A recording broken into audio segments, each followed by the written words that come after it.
Hello everyone. स्वागत है आप सभी का स्टडी राइज यूट्यूब चैनल पर। तो हमारी यूपीपीएससी आरओ एआरओ की क्लासेस चल रही हैं। ये है आज की क्लास नंबर 3। जिसने 2 नहीं देखी हैं तो वो लोग प्लेलिस्ट में जाकर देख सकते हैं। एक अलग से प्लेलिस्ट बनी हुई है यूपीपीएससी आरओ एआरओ एग्ज़ाम करके, तो आप वहाँ से जाकर भी चेकआउट कर सकते हैं। और इसके अलावा हमारी टीजीटी, पीजीटी, राजनीति शास्त्र, समाजशास्त्र और हिंदी साहित्य की भी क्लासेस चल रही हैं। जो भी बच्चा इनकी तैयारी कर रहा है तो यूट्यूब चैनल से ज़रूर जुड़े। तो जो आज हमने जो टॉपिक लिया है, ये लिया है भारतीय राष्ट्रीय आंदोलन का। मोस्ट इम्पॉर्टेंट टॉपिक है। इसमें से बहुत सारे क्वेश्चन पूछे जाते हैं आरओ एआरओ एग्ज़ाम में, तो ये बहुत ही ज़्यादा इम्पॉर्टेंट टॉपिक है। तो चलिए फिर आज की वीडियो स्टार्ट करते हैं। तो देखते हैं आज का पहला क्वेश्चन क्या है। और जो भी बच्चा चैनल पर पहली बार आया है तो चैनल को ज़रूर सब्सक्राइब करें और इसको अपने दोस्तों के साथ भी शेयर करें, जिससे ज़्यादा से ज़्यादा बच्चे हमारे साथ जुड़ सकें। तो चलिए फिर वीडियो स्टार्ट करते हैं। तो आज का जो क्वेश्चन है ये है भारतीय राष्ट्रीय आंदोलन से। पहला क्वेश्चन दिया है क्वेश्चन नंबर 25। किसके सतत प्रयत्नों से बम्बई में प्रथम महिला विश्वविद्यालय की स्थापना हुई? तो दयाराम गिडुमल है, DK कर्वे है, रमाबाई है या फिर महादेव गोविंद रानडे है। तो क्वेश्चन क्या कह रहा है? किसके सतत प्रयत्नों से बम्बई में प्रथम महिला विश्वविद्यालय की स्थापना हुई थी? ठीक है, प्रथम महिला विश्वविद्यालय।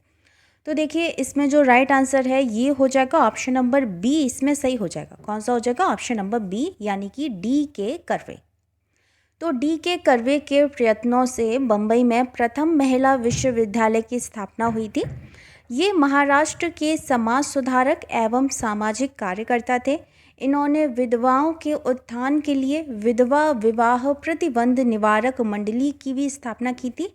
और 1896 में 1896 ईस्वी में उन्होंने पूना में विधवा गृह की स्थापना भी की थी। ठीक है, तो ये जो मैं इसकी व्याख्या बता रही हूँ ये बहुत ही ज़्यादा इम्पॉर्टेंट है। इसको आप ध्यान से सुने और जो भी आपको इसमें इम्पॉर्टेंट प्रश्न लगते हैं या फिर इम्पॉर्टेंट पॉइंट लगते हैं वह आप नोट डाउन भी कर सकते हैं। ठीक है, तो 1896 में क्या हुआ था? इन्होंने पूना में विधवा गृह की स्थापना की थी। उन्होंने स्वयं एक ब्राह्मणी विधवा से विवाह किया था। 1958 ईस्वी में इन्हें भारत रत्न प्रदान किया गया था। कब किया गया था? 1958, 1958 ईस्वी में इन्हें भारत रत्न प्रदान किया गया DK कर्वे को। तो इसमें जो सही है ये हो जाएगा ऑप्शन नंबर बी आंसर, इसमें राइट आंसर होगा। नेक्स्ट है क्वेश्चन नंबर 26। ब्रिटिश भारत की राजधानी का कलकत्ता से दिल्ली स्थानांतरण किसके काल में क्रियान्वित हुआ? तो Lord Minto, Lord Harding, Lord Chelmsford या फिर लॉर्ड रीडिंग। तो बताइए 26 का राइट आंसर क्या होगा? कि ब्रिटिश भारत की राजधानी जो उस समय कलकत्ता थी, वहाँ से दिल्ली स्थानांतरण किसके काल में क्रियान्वित हुई? तो इसमें देखो जो सही है ये हो जाएगा ऑप्शन नंबर बी आंसर, इसमें राइट आंसर होगा, यानी कि लॉर्ड हार्डिंग। ठीक है, तो वायसराय लॉर्ड हार्डिंग के समय भारत की राजधानी का कलकत्ता से दिल्ली स्थानांतरण किया गया।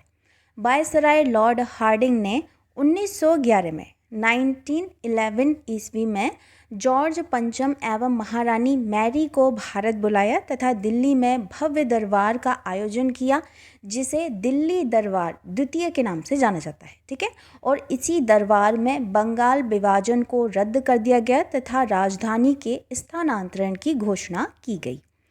तो इसमें जो सही है ये हो जाएगा ऑप्शन नंबर बी आंसर, इसमें राइट आंसर होगा। नेक्स्ट क्वेश्चन के बढ़ते हैं। Question number 27। किसके विरुद्ध विरोध प्रकाशन के अभिप्राय के रूप में रविंद्रनाथ टैगोर ने अपनी नाइटहुड की पदवी त्याग दी? तो बंगाल का विभाजन था, 1910 को प्रेस एक्ट था, जलियांवाला बाग हत्याकांड था या फिर नमक कानून था।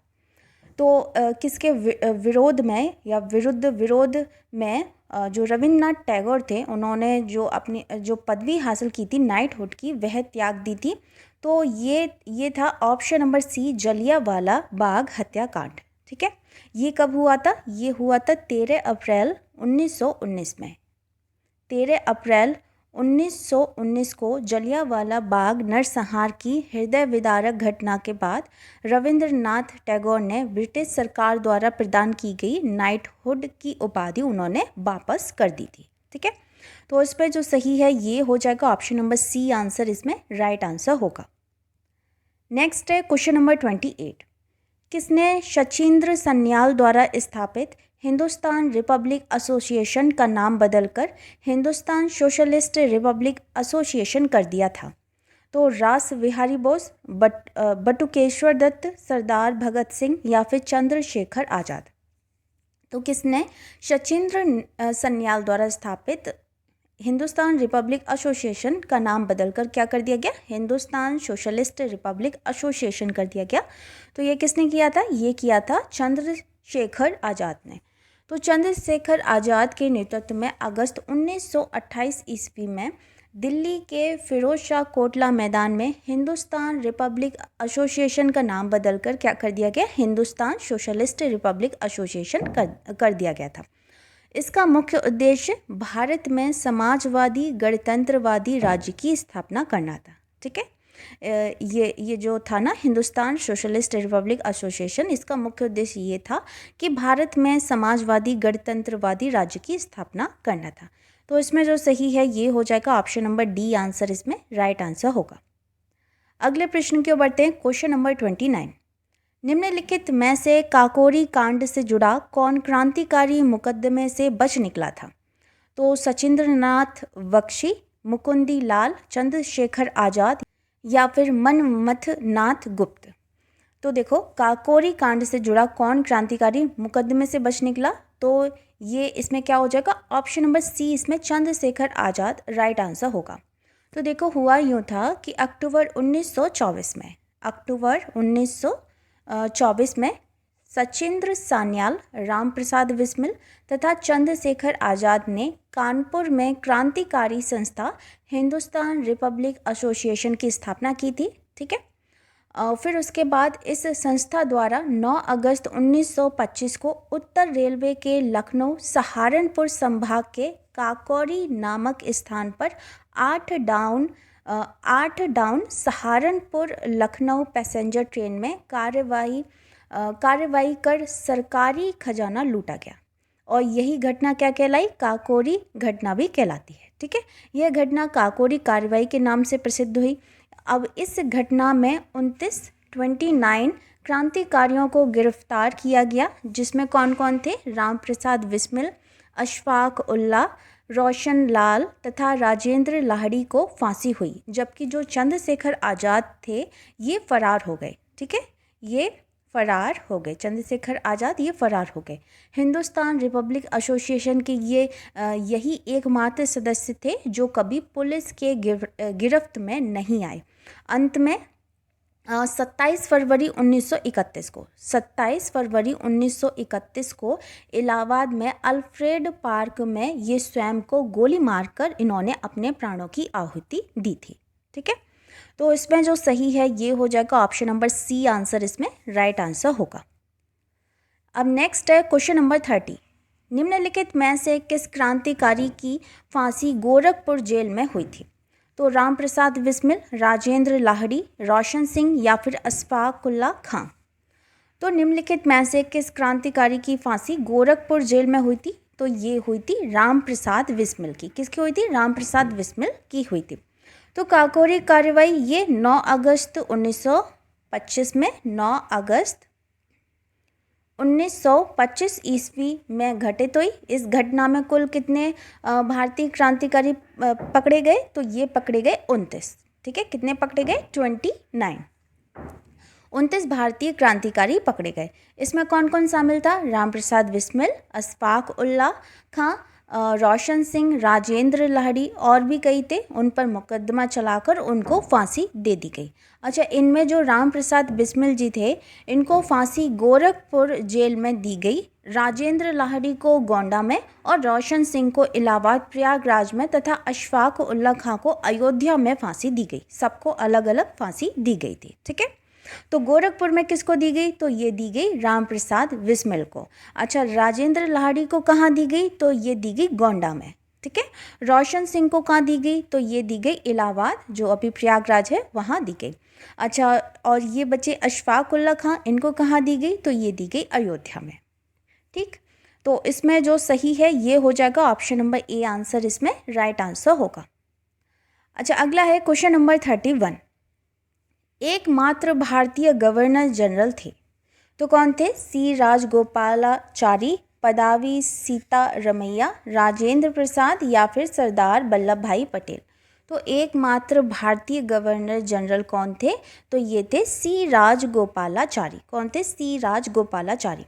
तो सी राजगोपालाचारी का जन्म मशवस के सलेम नामक स्थान के अंतर्गत एक ब्राह्मण परिवार में वर्ष 1879 में हुआ था, और इन्हें आधुनिक भारत के चाणक्य उपनाम से भी संबोधित किया जाता है। किसको? सी राजगोपालाचारी को। तो सी राजगोपालाचारी को आधुनिक भारत के चाणक्य उपनाम से भी संबोधित किया जाता है। अच्छा, लॉर्ड माउंटबेटन के इंग्लैंड जाने के बाद राजगोपालाचारी वर्ष 1948 से 26 जनवरी 1950 ईस्वी तक भारत के अंतिम गवर्नर जनरल रहे थे। तो इसमें जो सही है ये हो जाएगा ऑप्शन नंबर ए आंसर, इसमें राइट आंसर होगा। नेक्स्ट है क्वेश्चन नंबर 32। नमक सत्याग्रह के समय गांधी जी के गिरफ्तार हो जाने के बाद आंदोलन के नेता के रूप में उनका स्थान किसने लिया? तो अब्बास तैयब जी, अबुल कलाम आज़ाद, जवाहरलाल नेहरू या फिर वल्लभ भाई पटेल। तो नमक सत्याग्रह के समय गांधी जी गिरफ्तार हो जाने के बाद जो आंदोलन के नेता के रूप में किसने उनका स्थान लिया? तो ये लिया था अब्बास तैयब जी ने। किसने लिया था? अब्बास तैयब जी ने लिया था। तो गांधी जी ने अपने 78 सहयोगियों के साथ साबरमती आश्रम से 240 मील दूर समुद्री तट पर बसे दांडी गांव में 6 अप्रैल को पहुंचकर नमक बनाया और नमक कानून का उल्लंघन किया। ठीक है। इस सत्याग्रह में गांधी जी की गिरफ्तारी शोलापुर में हुई। तत्पश्चात आंदोलन का जो पूरा नेतृत्व आया वह किसके हाथों में आ गया? तो वह आ गया अब्बास तैयब जी के हाथों में। और इसी आंदोलन में स्त्रियों ने भी अपनी अहम भूमिका निभाई थी। तो इसमें जो सही है ये हो जाएगा ऑप्शन नंबर ए आंसर, इसमें राइट आंसर होगा। अगला है क्वेश्चन नंबर 33। उस भारतीय का क्या नाम था जिसने तीनों गोलमेज सम्मेलनों में भाग लिया था? तो बी आर अम्बेडकर, महात्मा गांधी, मोहम्मद अली जिन्ना या फिर तेज बहादुर सप्रू। तो उस भारतीय का क्या नाम था जिसने तीनों गोलमेज सम्मेलन में भाग लिया था? तो ये सभी को पता है किसने लिया था, तो ये लिया था बी आर अम्बेडकर ने। किसने लिया था? बी आर अम्बेडकर ने। तो डॉक्टर भीमराव अम्बेडकर या बी आर अम्बेडकर जी ने तीनों गोलमेज सम्मेलनों में भाग लेने वाले भारतीय प्रतिनिधि थे। तो इसमें जो सही है ये हो जाएगा ऑप्शन नंबर ए आंसर, इसमें राइट आंसर होगा। नेक्स्ट है क्वेश्चन नंबर 34। कौन सी योजना भारतीय स्वतंत्रता का आधार बनी? तो क्रिप्स योजना, बेवेल योजना, माउंटबेटन योजना या फिर इनमें से कोई नहीं। तो ऐसी कौन सी योजना थी जो कि भारतीय स्वतंत्रता का आधार बनी? तो ये थी माउंटबेटन योजना। कौन सी थी? माउंटबेटन योजना। तो भारतीय स्वतंत्रता का आधार ये 3 जून 1947 की माउंटबेटन योजना बनी। बेवेल के स्थान पर लॉर्ड लुइस माउंटबेटन को भारत का वायसराय जब नियुक्त किया गया तो यह घोषणा सुनते ही वह तुरंत ही माउंटबेटन कहाँ आ गए? भारत आ गए। अब नए वायसराय ने अतिशीघ्र से यह घोषणा कर दी कि वह कुछ ही माह में भारतीयों को सत्ता सौंप देंगे, और 3 जून की योजना को सभी दलों ने इस बात को स्वीकार कर लिया था। ठीक है। तो इसमें जो सही है ये हो जाएगा ऑप्शन नंबर सी आंसर, इसमें राइट आंसर होगा। अगला प्रश्न है क्वेश्चन नंबर 35। भारतीय ब्रह्म समाज की स्थापना किसने की थी? तो राजा राम मोहन राय ने, देवेंद्र नाथ टैगोर ने, ईश्वर चंद्र विद्यासागर ने या फिर केशव चंद्र सेन ने। तो क्वेश्चन ध्यान से पढ़ना, क्या बोल रहा है? भारतीय ब्रह्म समाज। सिर्फ ब्रह्म समाज नहीं पूछा, क्या पूछ रहा है? भारतीय ब्रह्म समाज। तो जो भारतीय ब्रह्म समाज की जो स्थापना की थी ये की थी किसने की थी? केशव चंद्र सेन ने। ठीक है। किसने की थी? केशव चंद्र सेन ने की थी। तो 35 का राइट आंसर क्या होगा? ऑप्शन नंबर डी इसमें सही हो जाएगा। तो देखो, भारतीय ब्रह्म समाज के संस्थापक केशव चंद्र सेन थे। तो देखो, अगर हम बात करते हैं 20 अगस्त 1828, 20 अगस्त 1828 को राजा राम मोहन राय ब्रह्म समाज की स्थापना इन्होंने की थी। ठीक है, 1828 में किसने की थी? राजा राम मोहन राय ने ब्रह्म समाज की स्थापना की थी। अब ताराचंद चक्रवर्ती इसके प्रथम सचिव थे। देवेंद्र नाथ टैगोर इस समाज में वर्ष 1843 में तथा केशव चंद्र सेन ये 1857 में सम्मिलित हुए थे। अब देवेंद्र नाथ टैगोर एवं केशव चंद्र सेन के मध्य काफ़ी वैचारिक मतभेद उत्पन्न हो गए, जिसके कारण 11 नवंबर 1866 को केशव चंद्र सेन ने औपचारिक रूप से पृथक ब्रह्म समाज का गठन किया।